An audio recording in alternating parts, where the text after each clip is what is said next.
Bulletin की शुरुआत बड़ी खबर के साथ करेंगे। गुजरात विधानसभा चुनाव 2022 के लिए बीजेपी ने 160 उम्मीदवारों की सूची जारी कर दी है। 38 विधायकों के टिकट काट दिए गए हैं। राज्य में कुल 182 विधानसभा सीटें हैं। पिछली बार बीजेपी ने 99 सीटें जीती थी। इनमें से 38 विधायकों को टिकट नहीं दिया गया है। अगली सूची में कितने विधायक नहीं रहेंगे ये अभी स्पष्ट नहीं है। जिन 38 विधायकों के टिकट कटे हैं उनमें पूर्व मुख्यमंत्री विजय रूपाणी, सौरभ पटेल सहित कई दिग्गज हैं। उम्मीदवारों की घोषणा करते हुए गुजरात के प्रभारी और केंद्रीय मंत्री भूपेंद्र यादव ने कहा कि इन लोगों ने खुद पार्टी अध्यक्ष को खत लिखकर चुनाव नहीं लड़ने की इच्छा जताई थी। वहीं जामनगर नॉर्थ से क्रिकेटर रविंद्र जडेजा की पत्नी रेवाबा को बीजेपी ने टिकट दिया है। रेवाबा कांग्रेस नेता हरि सिंह सोलंकी के रिश्तेदार हैं। बीजेपी गुजरात में 27 साल से सत्ता में है। नरेंद्र मोदी सबसे लंबे समय तक राज्य के मुख्यमंत्री रहे। 2014 में नरेंद्र मोदी के प्रधानमंत्री बनने के बाद से राज्य में 3 मुख्यमंत्री आ गए। जानकार मानते हैं कि बीजेपी ने एंटी इनकम्बेंसी से निपटने के लिए करीब 40% नए चेहरे मैदान में उतारे हैं। रूपाणी को बतौर मुख्यमंत्री भी अचानक हटा दिया गया था। आपको याद होगा तो राज्य में सरकार के कई विभागों के खिलाफ अलग अलग धरना प्रदर्शन करते रहे हैं। इनसे निपटने के लिए गुजरात सरकार ने मंत्रियों की समिति भी बनाई है।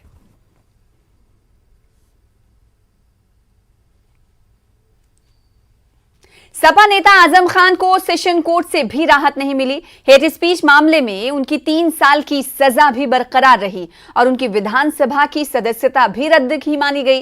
इसी वजह से अब रामपुर विधानसभा सीट पर उपचुनाव का रास्ता साफ हो गया है। रामपुर विधानसभा में होने वाले उपचुनाव को लेकर चुनाव आयोग ने नया शेड्यूल जारी कर दिया है। मतदान पहले की तरह 5 दिसंबर को और मतगणना 8 दिसंबर को ही होगी। बस नामांकन की तारीख एक दिन आगे बढ़ा दी गई है। पहले नामांकन की आखिरी तारीख 17 नवंबर थी, अब उसको एक दिन आगे बढ़ाकर 18 नवंबर कर दिया गया है। भीमा कोरेगांव हिंसा मामले में आरोपी गौतम नवलखा को सुप्रीम कोर्ट से बड़ी राहत मिली है। सुप्रीम कोर्ट ने 1 महीने के लिए नवलखा को तलोजा जेल से निकालकर नवी मुंबई में हाउस अरेस्ट के आदेश दिए हैं। सुप्रीम कोर्ट ने नवलखा पर शर्तें भी लगाई हैं और कहा है कि हाउस अरेस्ट के दौरान किसी तरह का कोई संचार उपकरण यानी कोई लैपटॉप, मोबाइल, कंप्यूटर आदि कुछ नहीं होगा। इस दौरान वो किसी भी अवैध गतिविधि में शामिल नहीं होंगे, ना ही मीडिया से बात करेंगे। साथ ही मामले से जुड़े लोगों और गवाहों से भी बात नहीं करेंगे। कोर्ट ने नवलखा की पार्टनर सहबा हुसैन को साथ रहने की इजाजत दी है। नवलखा पुलिस अधिकारियों की ओर से उपलब्ध कराए गए मोबाइल फोन से रोज 5 मिनट तक घर वालों से बात कर सकेंगे। एनआईए की ओर से एसजी तुषार मेहता ने हाउस अरेस्ट का विरोध किया था और कहा था कि वो मामले के इलेक्ट्रॉनिक सबूतों को मिटाना चाहते हैं, उनको हाउस अरेस्ट की इजाजत ना मिले। वहीं नवलखा की ओर से कपिल सिब्बल ने कहा कि अगर नवलखा मुंबई में अपनी बहन के घर रहते हैं तो इसमें देश की सुरक्षा को क्या खतरा है।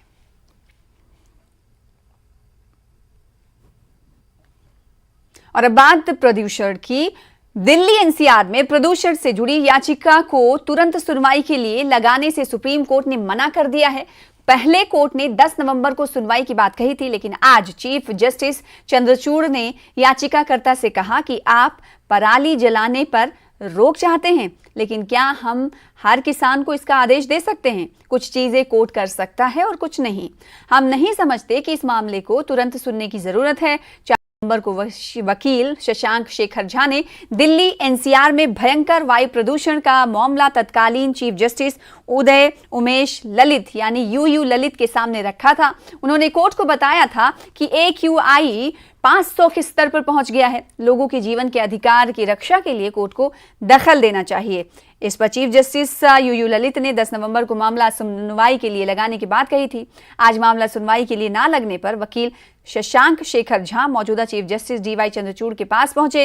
उन्होंने आग्रह किया कि मामले को जल्द सुना जाए, लेकिन कोर्ट ने इसे मना कर दिया। राहुल गांधी की भारत जोड़ो यात्रा 20 नवंबर को एमपी में बुरहानपुर से प्रवेश करने वाली है। वहीं कांग्रेस विधायक आरिफ मसूद की भोपाल से पदयात्रा शुरू हो गई है। यह कहा जा रहा है कि यात्रा की तैयारियों से जुटी टीम के कामकाज को लेकर कमलनाथ खुश नहीं हैं। कहा यह जा रहा है कि कमलनाथ खुद यात्रा की कमान संभालेंगे। 12 नवंबर को कमलनाथ पदयात्रा के रूट का दौरा करेंगे। बुरहानपुर से इंदौर तक कमलनाथ खुद तैयारियों को देखेंगे। मुखिया के नाते माननीय कमलनाथ जी के हम जैसे सब नेता कार्यकर्ता हैं, जिन्हें उन्होंने जो दायित्व सौंपे वो सब निभा रहे हैं। चूंकि बॉस हमारे कमलनाथ जी हैं, मॉनिटरिंग वो कर रहे हैं, तो वो भी अपनी आंखों से सारी चीजें देखेंगे और उसमें कहाँ सुधार की गुंजाइश है वो उसे पूरी करेंगे। 350 किलोमीटर की यात्रा है और भोपाल से हम लोग एक ऐलान कर रहे थे कि जब राहुल गांधी जी मध्य प्रदेश की सरजमी पे आएंगे तो हम भोपाल से पैदल जाकर उनका इस्तकबाल करेंगे। आगे बढ़ेंगे। मध्य प्रदेश के सीएम शिवराज सिंह चौहान ने मुंबई में उद्योगपति से 1-to-1 चर्चा की। सीएम ने उद्योगपतियों को प्रदेश में निवेश की संभावनाएं बताई। साथ ही इंदौर में आयोजित ग्लोबल इन्वेस्टर समिट में आने का न्योता भी दिया। देखिए, मध्य प्रदेश जन संपदा, जल संपदा, खनिज संपदा, प्राकृतिक सौंदर्य से भरपूर राज्य है। 30% फॉरेस्ट कवर है मध्य प्रदेश में। हमने अपने जंगल भी सुरक्षित रखे। और आज मैं अगर आपके बीच आया हूं तो कोई कर्मकांड करने नहीं आया कि मुख्यमंत्री हैं तो एक बार ये भी करना पड़ता है इन्वेस्टर समिट। मैं ठोस रणनीति बना के आया हूं। आगे बढ़ेंगे। राष्ट्रपति द्रौपदी मुर्मू ने पुरी में लॉर्ड जगन्नाथ का आशीर्वाद लेने के लिए लगभग 2 किलोमीटर की दूरी तय की। राष्ट्रपति के मंदिर जाते समय श्रद्धालुओं ने उनका अभिनंदन किया।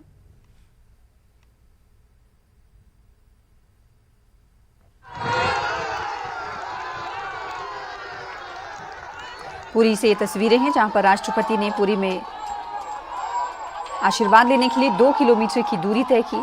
आशीर्वाद लेना था। मंदिर जाते समय श्रद्धालुओं ने उनका अभिनंदन किया और कैसे अभिवादन करते हुए देखी गई। राष्ट्रपति द्रौपदी मुर्मू 2 किलोमीटर की दूरी तय की। मंदिर जाते समय श्रद्धालुओं ने उनका अभिनंदन भी किया। पुरी में लॉर्ड जगन्नाथ का आशीर्वाद लेने पहुंची थी राष्ट्रपति द्रौपदी मुर्मू।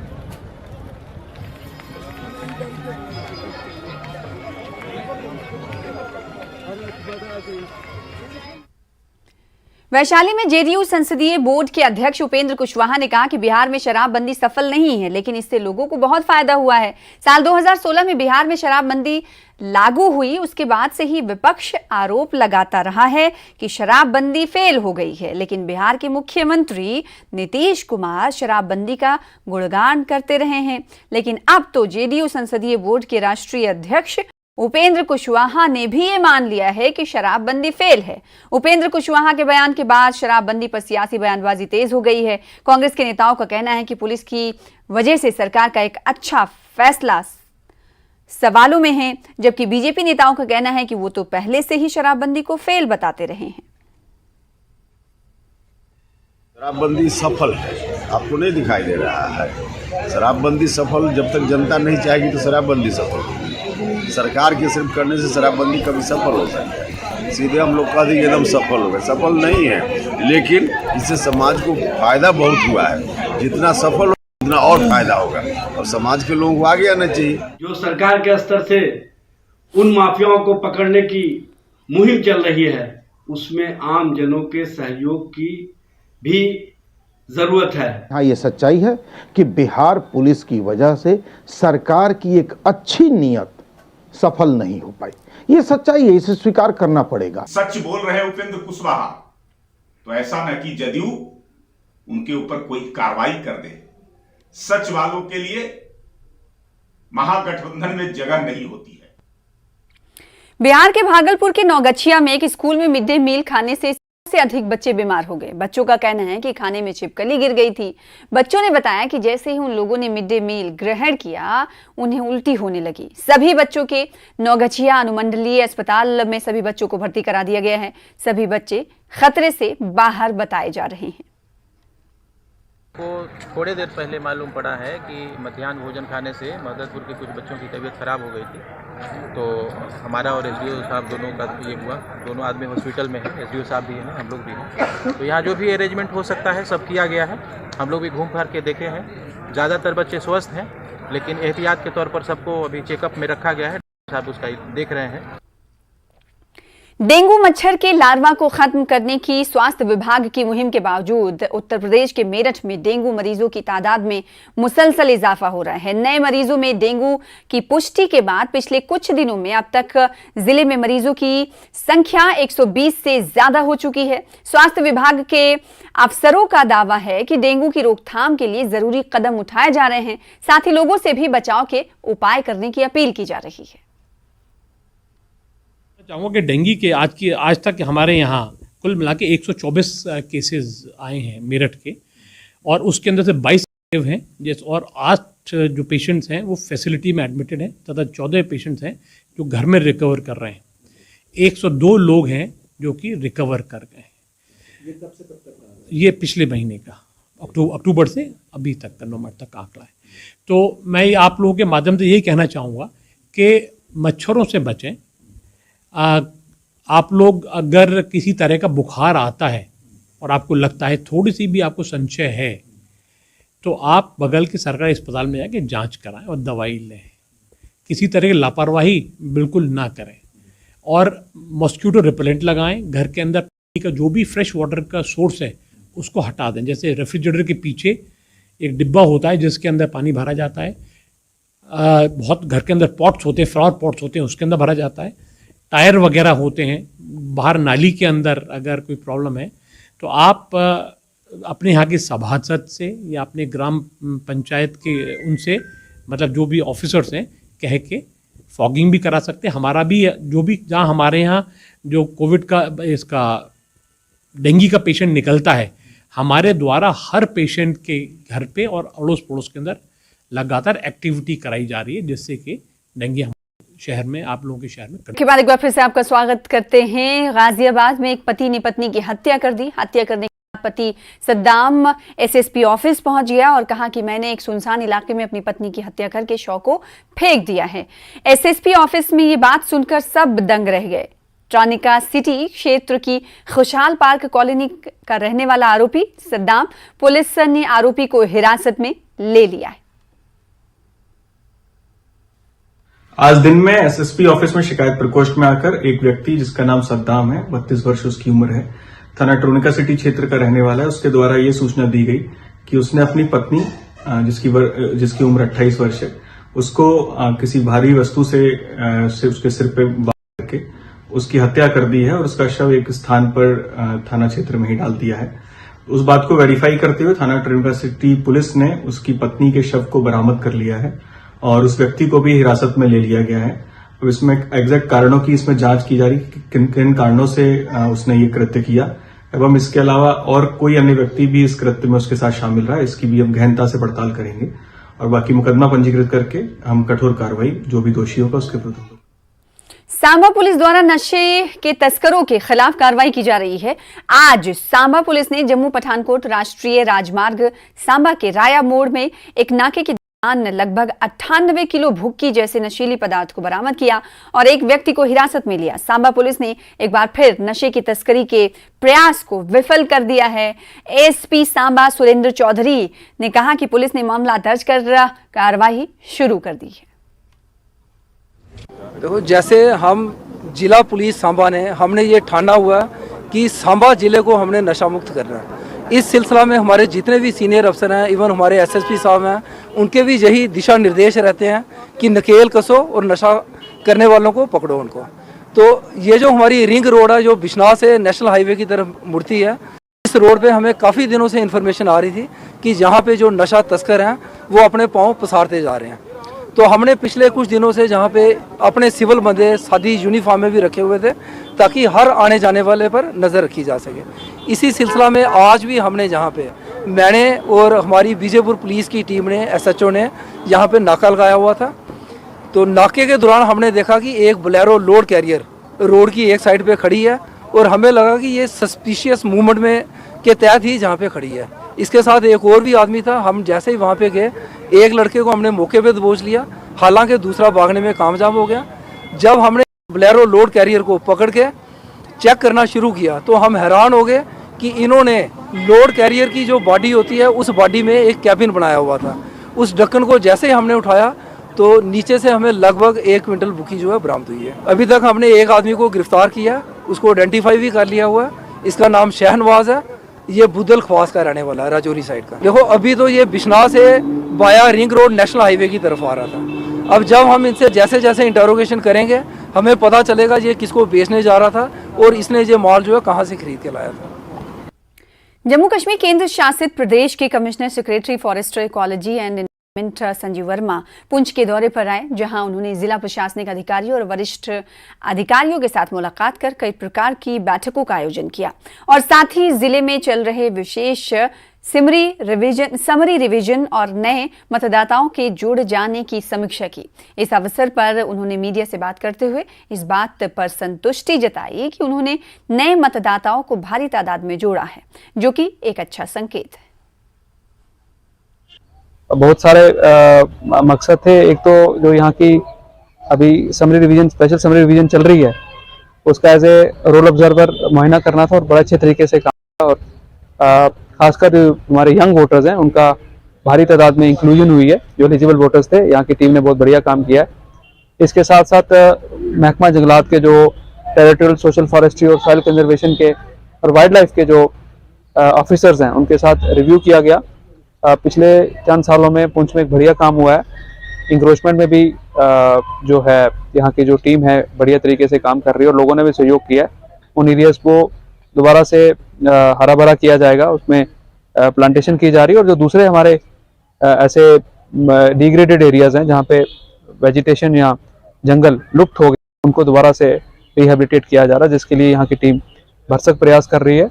महकमे की बजट भी इस साल काफ़ी बढ़ी और आने वाले सालों में हमें और ज़्यादा फ़ायदा मिलने वाला है। तो उसके लिए ज़रूरी है कि उसकी प्लानिंग की जाए और एक तरीकाबद्ध तरीके से काम किया जाए। सारे जो डिपार्टमेंट्स हैं यहाँ मिलके, और जो यहाँ की गवर्नमेंट लैंड्स हैं, सरकारी ज़मीनें जो खाली पड़ी हैं, ये लोगों की शामलात ज़मीनें हैं, उनको भी हम प्लांटेशन के दायरे में लाएं, ताकि लोग वहाँ पे जो ज़मीनों से उनको कोई कुछ हासिल नहीं हो पा रहा है, जो उनकी अपनी ज़मीनें हैं या सरकारी ज़मीनें हैं, पंचायत और लोग मिलके उनमें प्लांटेशन की जाए, ऐसे दरख्तों की, ऐसी क्रॉप की, ताकि लोग उससे मुस्तफ़ीद हो सकें। आया वो अखरोट के दरख्त हों या फॉडर क्रॉप्स हों।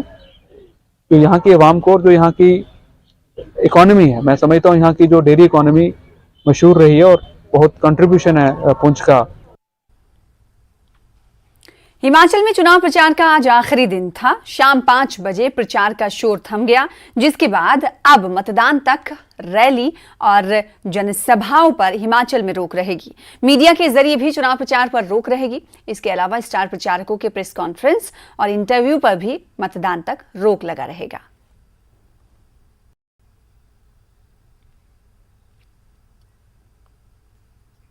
हिमाचल के बिलासपुर में बीजेपी और कांग्रेस के कार्यकर्ता आपस में भिड़ गए। ये भिड़ंत एक निजी चैनल के कार्यक्रम के दौरान हुई। इस दौरान काफी देर तक अफरा तफरी का माहौल बना रहा और दोनों दलों के कार्यकर्ता एक दूसरे के खिलाफ नारेबाजी करते हुए सड़क पर आ गए, जिसकी वजह से बीजेपी अध्यक्ष की गाड़ी भी रास्ते में कुछ देर तक फंसी रही। इस घटना को लेकर भाजपा के प्रत्याशी त्रिलोक जम्वाल ने पुलिस प्रशासन की कार्यप्रणाली पर सवाल भी उठाए हैं। तो बड़ी खबर आपको दे रहे हैं, बिलासपुर में बीजेपी और कांग्रेस के कार्यकर्ता आपस में भिड़ गए। ये भिड़ंत एक निजी चैनल के कार्यक्रम के दौरान हुई। इस दौरान काफी देर तक अफरा तफरी का माहौल भी देखा गया और दोनों दलों के कार्यकर्ता एक दूसरे के खिलाफ नारेबाजी करते हुए सड़क पर देखे गए।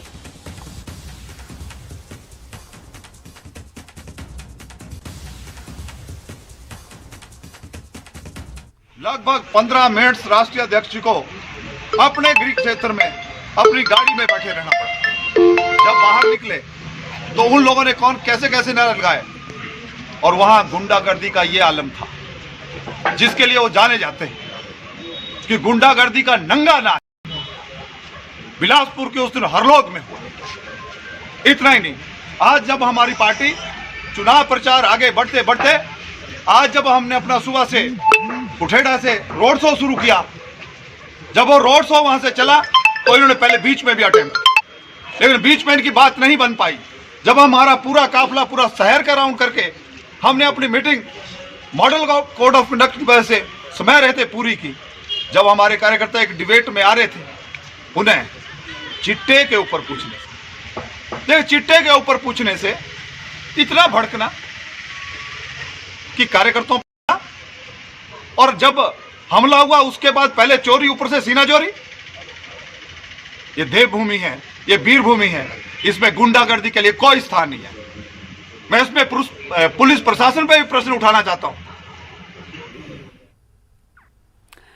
हिमाचल के कांगड़ा में चुनावी शोरगुल थमने के बाद अब कितने मतदाता, कितने प्रत्याशियों के भाग्य का करेंगे फैसला, और किस तरह से जिला निर्वाचन आयोग चुनाव को लेकर अलर्ट है और चुनाव के लिए अपनी अहम भूमिका निभाने में जुट गया है।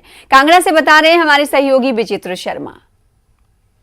चुनाव आयोग की हिदायतों के मुताबिक देवभूमि हिमाचल के लिए 2022 के लिए होने वाले दंगल का चुनावी शोरगुल अब खत्म हो चुका है। अब आपको कोई भी वाहन जो है अपने प्रत्याशी के पक्ष में भोंपू लगाकर प्रचार प्रसार करता हुआ नजर आएगा, और ना ही कोई स्टार प्रचारक या कोई बड़ा नेता जो है कोई बड़ी जनसभा या फिर नुक्कड़ सभाएं करते हुए दिखेगा। अगर कोई ऐसा कहीं पर दिखता है तो चुनाव आयोग जो है उनके खिलाफ सख्त एक्शन भी ले सकता है। अब अगर हम लोग मतदान के लिहाज से देखें तो निर्वाचन आयोग की ओर से मतदान को लेकर पूरी तैयारियां जो है वो मुकम्मल कर ली जा चुकी हैं।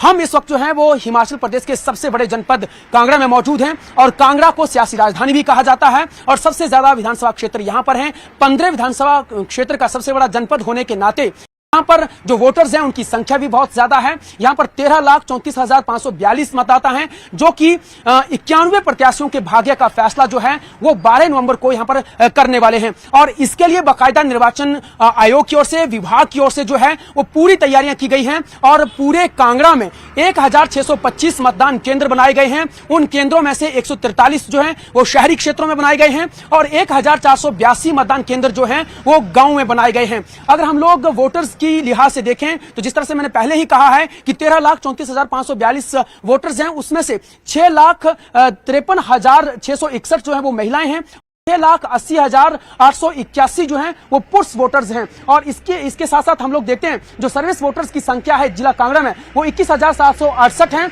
जो कि एक्स सर्विस, जो कि कहीं ना कहीं भारतीय सेना में जो है वो तैनात हैं या बाहर हैं, जो कि सर्विस वोटर्स हैं। इसके अलावा 6 ट्रांसजेंडर हैं और 6 प्रवासी वोटर्स भी हैं, जो कि इस बार जब चुनाव मतदान होगा तो उसमें अपना मतदान करने वाले हैं। इसके साथ भारत में ईरान के राजदूत डॉक्टर इरज इलाही ने इमाम जुमा मौलाना कल्बे जवाद नकवी की उनके आवास पर आयादत की। उनके साथ हुसैन बामीरी और मेहंदी खुरासानी भी मौलाना की आयादत के लिए घर पहुंचे। ज्ञात रहे कि डॉक्टर इरज इलाही हाल ही में बतौर ईरानी राजदूत दिल्ली आए हैं। ईरानी राजदूत लखनऊ में एक कार्यक्रम में तशरीफ लाए थे, जिसके बाद उन्होंने मौलाना कल्बे जवाद नकवी से उनके आवास पर पहुंचकर मुलाकात की। T20 वर्ल्ड कप के सेमीफाइनल मुकाबले में भारत को इंग्लैंड के खिलाफ करारी हार झेलनी पड़ी। भारत को 10 विकेट से हराने के साथ ही इंग्लैंड ने फाइनल में अपनी जगह बना ली है, जहां उनका सामना रविवार को पाकिस्तान से होगा। पहले बल्लेबाजी करते हुए भारत ने 5 विकेटों के नुकसान पर 168 रन बनाए थे, जिसके जवाब में इंग्लैंड ने बिना कोई विकेट गंवाए 16 ओवर में ही मैच अपने नाम कर लिए। पहले बल्लेबाजी करते हुए भारत की शुरुआत अच्छी नहीं रही थी और उन्होंने दूसरे ओवर में ही केएल राहुल का विकेट गंवा दिया था। कप्तान रोहित शर्मा ने 27 रन तो बनाए, लेकिन इसके लिए उन्होंने 28 गेंदों का सामना भी किया। सूर्य कुमार यादव भी केवल 14 रन बनाकर आउट हो गए और भारत ने 12वें ओवर तक 75 के स्कोर पर 3 विकेट गंवा दिए थे। विराट कोहली ने एक छोर संभाल कर खेला, लेकिन उन्होंने 40 गेंदों में 50 रनों की पारी खेली। दूसरे छोर से हार्दिक पांड्या ने 33 गेंदों में 63 रनों की धुआंधार पारी खेलते हुए भारत को 168 रनों के स्कोर तक पहुंचाया। स्कोर का पीछा करने उतरी इंग्लैंड ने पहले ओवर से ही अपने इरादे साफ कर दिए थे और उन्होंने भारतीय गेंदबाजों पर लगातार आक्रमण किए। पावर प्ले में ही इंग्लिश टीम ने 63 रन बना लिए थे और उनका ये आक्रमण लगातार जारी रहा। बटलर ने 49 गेंदों में 80 रनों की नाबाद पारी खेली, तो वहीं हेल्स ने भी 47 गेंदों में 86 नॉट आउट रन बनाए।